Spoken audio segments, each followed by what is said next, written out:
Hello, and thanks for listening to this presentation, which is part of the Quick Takes for Sales Professionals series. Today's topic, cold calling, how to nail the first 20 seconds and engage your prospect. Cold calling to fill your sales funnel with new prospects is not an optional skill for an ambitious salesperson. If you don't do it, or do it ineffectively, you won't hit your numbers next quarter, or the quarter after that. And yet, most salespeople resist it. Cold call reluctance is no mystery. People don't like to get rejected, and that's how it feels when you call somebody out of the blue and they don't want what you're selling. This quick take will help 1. Beginners who go about cold calling all wrong and get hammered day in and day out. 2. Capable sellers who do some things right but still often feel rejected. And 3. Even seasoned vets who have to really kick themselves to do cold calling regularly. You will learn the number one mistake that triggers a prospect's flight response, guarantees rejection, and fuels cold call reluctance. Number 2, why cold calling is not a numbers game. 3, the 3 parts of a rock-solid cold calling script. And yes, you absolutely need one. And finally, number 4, why the best salespeople rarely feel the sting of rejection even on the coldest of cold calls. Let's start with the number 1 mistake. The worst thing you can possibly do during the first 20 seconds of a cold call is talk about your products and your company. When you do that, you're making the call about me. How would you feel if you met a stranger at a party and his first 20 seconds with you sounded like this? Hi, I'm Larry. I come from an old money family on Long Island. After graduating summa cum laude from Harvard, I worked 10 years at Goldman Sachs, and now run my own hedge fund. You'd be thinking, how fast can I get away from this guy? Why do people like this trigger your flight response? Because you, like everyone else, are hardwired to seek out people who are interested in you and your well-being. Larry has no interest in you. In fact, your subconscious perceives him as poised to suck the life out of you. But isn't that similar to what salespeople do when they call prospects and say, Hi, I'm Joe from Mega Widget Company. We're the premium global producer of widgets. We're known for our outstanding service and dedicated technical support. I'd like to meet with you and tell you about all the products and services that make us the market leader. The psychological reaction is identical to the one we had with Larry. What prospect wouldn't be thinking, how fast can I get this guy off the phone? Amateurs do this all the time because they simply don't know any better. But even experienced sellers get lazy and make cold calls that are too much about me. The slightest hint of me talk can trigger a flight mechanism.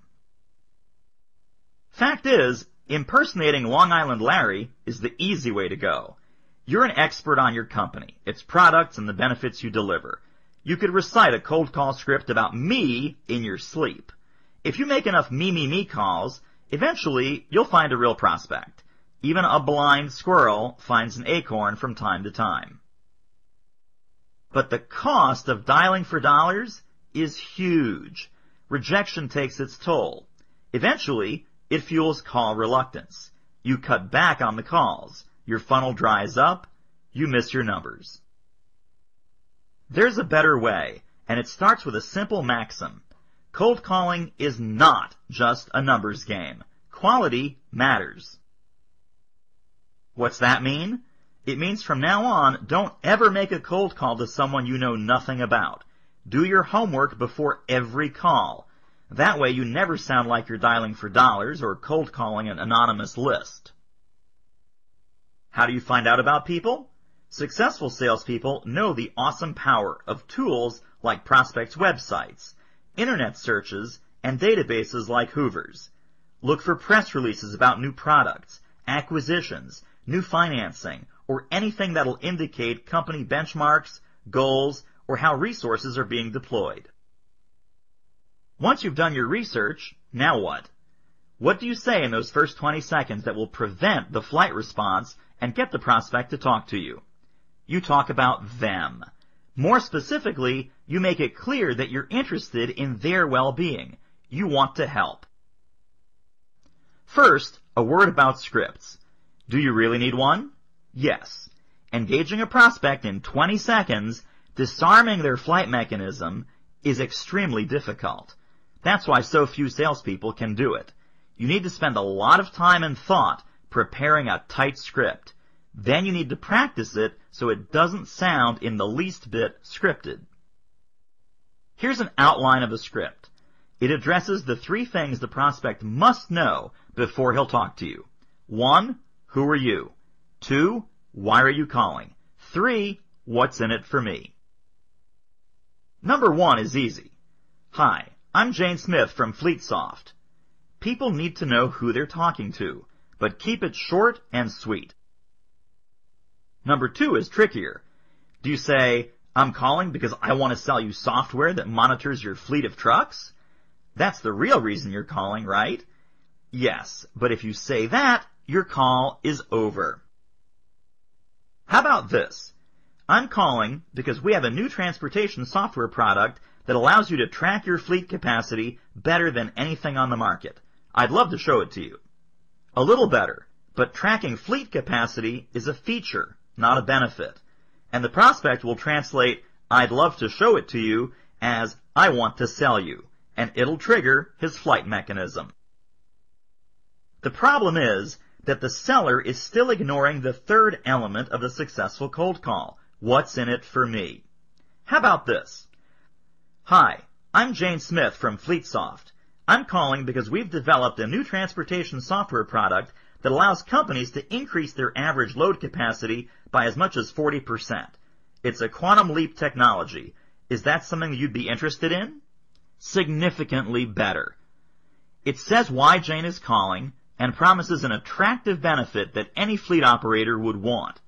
But the prospect couldn't care less about quantum leap technology, which sounds like hype. Finally, the closed-ended yes-no question is dangerous. There's a good chance the prospect will just say no, because he feels he's being sold. So, let's get it right. Here's an effective 20-second opening. Hi, I'm Jane Smith from FleetSoft. I'm calling because we've recently helped a number of transportation companies increase their average load capacity by as much as 40%.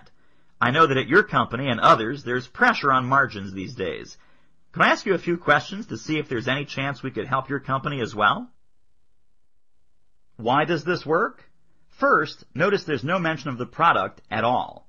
Jane mentions the benefit, reinforcing her credibility by saying she's helped other companies boost their load capacity. Since she researched the prospect in advance, Jane can state with confidence that the prospect's company's profits are off this year, and she knows that anything close to a 40% capacity increase would be like manna from heaven. Then she requests permission to ask a few questions, which will be laser focused on the prospect's current capacity benchmarks, its performance goals, and how it intends to deploy resources to achieve those goals. Jane will be looking for problems that her software might be able to solve. Stress that word might. Jane said the purpose of her questions was to see if there's any chance she could help. The humility and lack of presumption embedded in that phrase disarms the prospect's flight mechanism. This salesperson isn't trying to sell me. She's just trying to figure out if we have anything to talk about. If we don't, she'll just go away. I'll give her a few minutes. No matter what business you're in, you can emulate this model, which will instantly separate you from the dialing for dollars crowd, and it will lead to high-quality, high-conversion cold calls. That means you'll get rejected far less often. Cold calling will no longer be the onerous task it used to be, and your sales funnel will be fuller than your competitors. Thanks for listening.